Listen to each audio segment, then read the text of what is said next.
Lo abandonaron como si no valiera nada, pero Dios le dio un nuevo comienzo. En la ladera de una finca que olía a tierra caliente y a hierba recién cortada, Benito había pasado la mayor parte de su vida.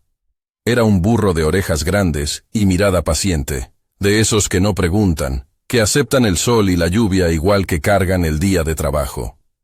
Los vecinos solían señalarlo con orgullo. Ese animal nunca falla. Gustavo, su dueño, lo había recibido de joven y lo había hecho parte de cada jornada. Arar la tierra, llevar leña, jalar la carreta al mercado. El sudor y la rutina habían tejido la identidad de Benito. Su valor crecía en proporción al servicio que prestaba. Lo vi en esas mañanas tempranas, cuando el mundo aún se despereza y la casa huele a café. Lo vi caminar con paso firme, mirando al horizonte como si conociera cada piedra del camino. Los niños de la aldea le aventaban migas de pan, y las ancianas le rozaban la frente con cariño. Benito no era solo un instrumento en la finca, era una presencia constante, el latido de labores pequeñas que sostenían vidas. Con los años, sin embargo, el paso se volvió más lento. La espalda se encorvó apenas, las patas se cargaron de rigidez y el rebuzno perdió algo del brío de antes.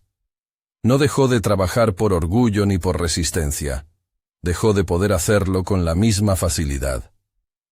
Gustavo empezó a medir su cariño en la utilidad del animal. Donde antes había una palabra de gratitud, llegaron órdenes cortas. Donde había caricias, aparecieron miradas que buscaban rendimiento. La vejez, invisible al comienzo, fue cambiando la dinámica cotidiana. Una tarde, en un sendero que serpenteaba hacia la quebrada, Benito tropezó. La tierra suelta se dio bajo uno de sus cascos y cayó. La carreta se inclinó. Varias cajas de frutas rodaron y el olor dulce se mezcló con el polvo. La caída fue pequeña, pero la reacción fue grande. Gustavo, furioso por lo perdido, le dio un golpe en la lomo y dijo cosas que el burro no comprendió en palabras, pero sí en intención. Los vecinos miraron de reojo. Algunos bajaron la vista. Entre ellos, el buey resopló y el caballo bufó como quien no sabe qué decir. Esa primera caída marcó una grieta que no se curó. Benito se levantó, sacudió el polvo y siguió. Pero en la mesa, cuando se contaban las pérdidas y las cuentas, su nombre ya no salió con orgullo. En las noches, los sonidos le recordaban que antes ocupaba un lugar distinto. La silla que usaba para sentarse junto al fuego quedó vacía y el silencio se volvió más pesado. El tiempo siguió su curso. Hubo otra caída, esta vez en el camino de regreso a la finca. El barro traicionero lo hizo resbalar. La carga se desordenó y algunos animales regresaron antes que él. Gustavo llegó tarde, con la frente arrugada, los ojos más duros. La mano que había sostenido la cuerda con ternura años atrás, ahora buscó el nudo con impaciencia. Le ató las patas con fuerza, como si lo que hacía fuese contener la molestia que el burro representaba. Los sonidos de la granja parecieron alejarse. El buey dejó de masticar con calma. El caballo caminó hacia la sombra y hubo un silencio tenso, casi cómplice. En la noche de la segunda caída, mientras la casa se cerraba y la vela parpadeaba, Benito escuchó la puerta cerrarse con un clic definitivo. No hubo palabras suaves. Hubo decisiones que pesan más que palabras. A la madrugada, cuando la calma apenas despertaba, la carreta se alejó sin él. Lo dejaron atado a un árbol en un sendero que llevaba al bosque, como si el olvido fuera un objeto que se pudiera dejar en el camino. La soga le apretó la piel. La corteza rozó su lomo y el viento trajo el olor lejano de la casa donde ya no lo esperaban. Si alguna vez hubo un sonido que partiera el corazón, fue el rebuzno que salió de Benito aquella primera noche atado. No era un llanto humano. Era la voz triste de quien no comprende su propia pérdida. Pasó la primera noche con frío y sed. Las horas se estiraron como sombras largas. Al acercarse la mañana, los animales de la finca miraron desde lejos, algunos con lástima, otros con indiferencia. El buey meneó la cabeza, como quien no sabe cómo intervenir. El caballo dio un paso hacia la cerca y se detuvo, encogiendo la mirada. Los días se sucedieron y con ellos, la cruel economía del abandono. Nadie volvió por Benito hasta el tercer día. 3 días y 3 noches atado, con las patas entumecidas y la lengua seca, son demasiado para un corazón que, aunque de animal, late con la misma necesidad de abrigo. En la tercera noche, cuando la luna se ocultó detrás de nubes y el bosque respiró profundo, algo más se acercó que no era la calma. La amenaza llegó con pasos sigilosos. El tigre apareció como una sombra grande, ojos como carbones encendidos en la penumbra. Se acercó con la elegancia terrible de quienes acechan sin prisa, oliendo la posibilidad. En el silencio absoluto, el animal de la granja que canta cuando hay peligro, el caballo, relinchó con pánico ahogado, y el viento pareció contener la respiración. Benito, atado, no pudo moverse. La soga tensó su cuerpo hasta el umbral del dolor. En esa frontera entre la oscuridad y la esperanza, el burro hizo lo único que le quedaba. Habló a quien podía. Dios, no me dejes. No me abandones. Esa oración, simple y quebrada, atravesó la noche como una lámpara pequeña. No fue una invocación elegante, ni una teología aprendida. Fue el grito de un ser que reconoce su fragilidad y clama por compasión. No prometió milagros, solo fue petición. Dios, si estás, aquí estoy. Mientras el tigre tanteaba el terreno y la soga cortaba más, la presencia de la providencia se hizo tangible por medio de algo pequeño y humano. No fue un trueno en el cielo ni una aparición celestial. Fue un hombre viejo, de manos enrugadas y ojos claros, que caminaba por el borde del bosque cargando un saco y una linterna. Al cruzar la clara, vio al animal enredado y escuchó el rebuzno que rasgaba la noche. El anciano no dudó. No pensó en conveniencias ni en balances. Acercó el saco, habló con voz firme y suave al mismo tiempo, y con un movimiento rápido y curtido, lanzó una piedra hacia la maleza para espantar al tigre. El animal salvaje, sorprendido, se alejó con la cautela de quien no quita ojo de su presa, pero tampoco quiere el ruido. El anciano desenredó la soga con manos que conocían el arte de deshacer nudos, puso su jarra de agua en los labios de Benito y sostuvo su cabeza en un gesto que decía, «No estás solo». Le limpió las llagas con cuidado, sin prisa. Lo cubrió con un trozo de manta que llevaba en el saco y caminó hacia su casa con él sobre la espalda. A la vista de quienes observaron desde la lejanía, era un acto de simple compasión. Para quien cree, fue la mano de Dios, obró por medio de un hombre errante. En los días que siguieron, la finca del anciano se abrió como una casa de descanso. No porque Benito pudiera ahora jalar grandes cargas, sino porque había allí un sitio para su cuerpo y su dignidad. El anciano le dio un corral pequeño, comida adecuada y, sobre todo, tiempo. Había tardes en que el viejo se sentaba a su lado en silencio y otras en las que le hablaba en voz baja, como si narrara historias a un niño. Benito, por su parte, respondió con una calma nueva. Sus ojos, antes opacos por la fatiga, recuperaron brillo. No recuperó la velocidad de su juventud, pero halló algo más difícil de medir. Una paz que no dependía de la cantidad de trabajo, sino del trato humano. La granja se convirtió en un pequeño teatro de restauración. Los animales miraban, y el buey asentía con la cabeza como quien entiende que ha ocurrido algo importante. El caballo se acercó a veces para rozar su costado y compartir un rastro de aliento cálido. Benito aprendió a aceptar cuidados sin sentirse disminuido. El anciano, por su parte, descubrió en la compañía del burro un consuelo que iba más allá de la utilidad.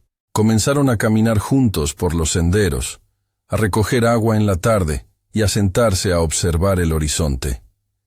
En esos paseos, el burro volvía a sentir que su vida tenía color y sentido. La noticia del rescate llegó a la aldea como si se extendiera con el viento. El anciano salvó al burro de Gustavo. Algunos lo contaron con admiración, otros con menos interés. Pero la historia, que parecía cerrar en una escena de cuidado, dio un giro inesperado meses después. Gustavo, que en su momento había decidido que lo más sencillo era dejar al animal, enfrentó sus propios naufragios. Las deudas que antes no permitía ver por el impulso del orgullo se amontonaron. La soledad, que antes se disfrazaba de independencia, ahora era clara.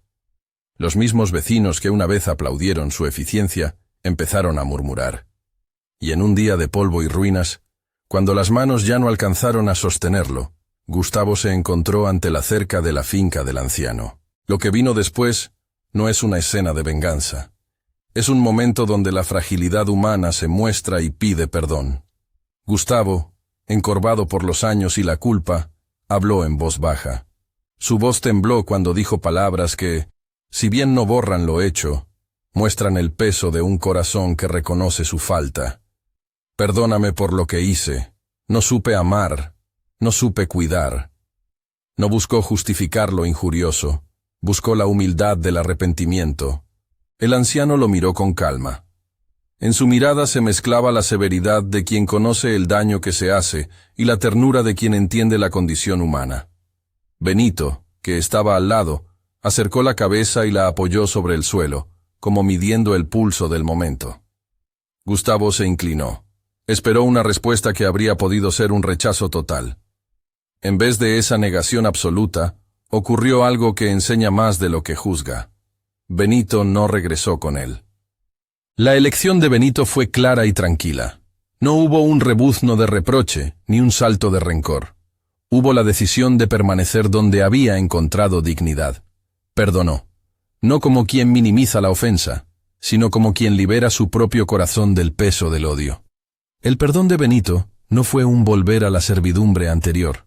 Fue una declaración de que su valor no dependía de un amo que lo midiera por su utilidad. Eligió quedarse con el anciano que lo había cuidado en la noche del tigre, con quien le devolvió el agua, la manta y el tiempo. Gustavo se fue con su culpa aprendida, y tal vez con la semilla del arrepentimiento que crecería con tempestad. Al contar esta historia, siempre me detengo en ese instante. El perdón que no exige la restitución de una posición anterior, sino que busca la paz. Benito enseñó a quienes miraron que a veces la sabiduría no está en recuperar lo perdido, sino en aceptar la restauración que brota en un lugar nuevo.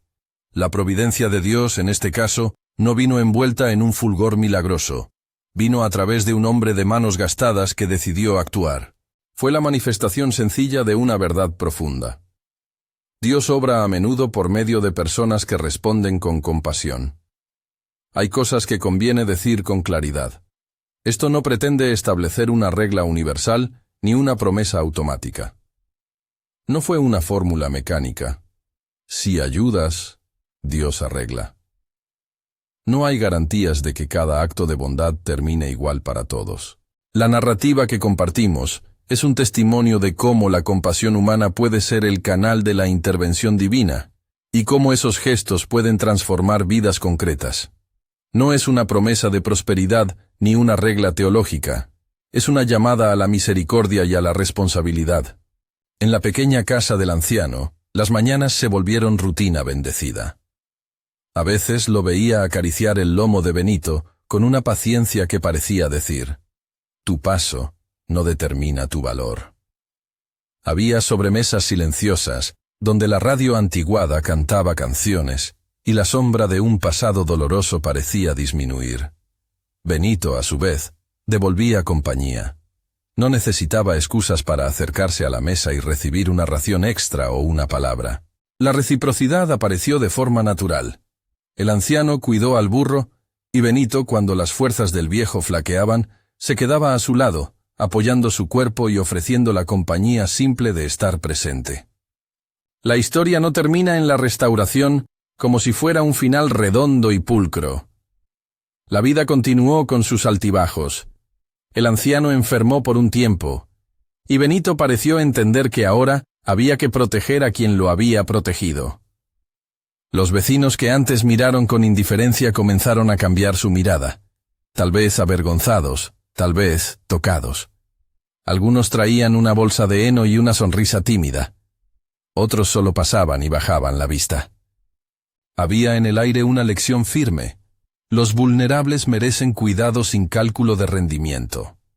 Al decir esto, quiero que la historia llegue a un punto de aplicación personal. ¿Cuántas veces medimos el valor de una persona por lo que produce? ¿Cuántos ancianos, cuántas personas cuidadoras, ¿Cuántos que han servido fueron dejados cuando dejaron de rendir? Esta historia no busca condenar con dedo acusador, sino despertar conciencia. Existe la posibilidad de actuar hoy con pequeñas acciones. Una visita, una llamada, ofrecer tiempo. No se necesita grandeza para cambiar la trama de alguien. A menudo alcanza una mano dispuesta a desatar el nudo. Antes de cerrar, quisiera mirar nuevamente el momento de la oración que brotó de Benito. No fue una teología, fue un clamor humano. Dios, no me abandones. Esa oración no promete atajos ni soluciones mágicas. Es, sobre todo, la confesión de dependencia y la petición de presencia. A veces, nuestras oraciones son así, simples, directas, sin adornos, y muchas veces, en el silencio que sigue a la súplica, Dios se conecta con nosotros a través de otros. Quiero terminar con una oración breve, sencilla, para quienes han escuchado con el corazón abierto. Señor, gracias por mostrarnos que tu compasión pasa por manos serviciales. Danos ojos para ver a los que están solos, manos para ayudar y corazones que no calculen su amor según la utilidad. Ayúdanos a perdonar cuando nos hieren y a escoger la misericordia como camino. Amén. Si te conmueve esta historia, dale me gusta y suscríbete. La lección de Benito queda en lo concreto. Cuando puedas, visita a alguien que vive solo.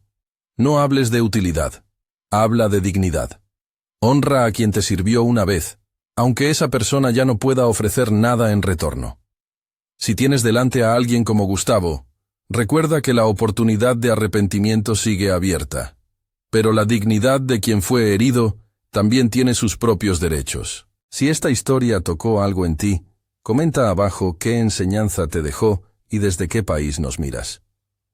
Comparte este relato con alguien que necesita recordar que su valor no se mide por lo que produce, y que, a veces, Dios nos da nuevos comienzos a través de manos humanas dispuestas a amar.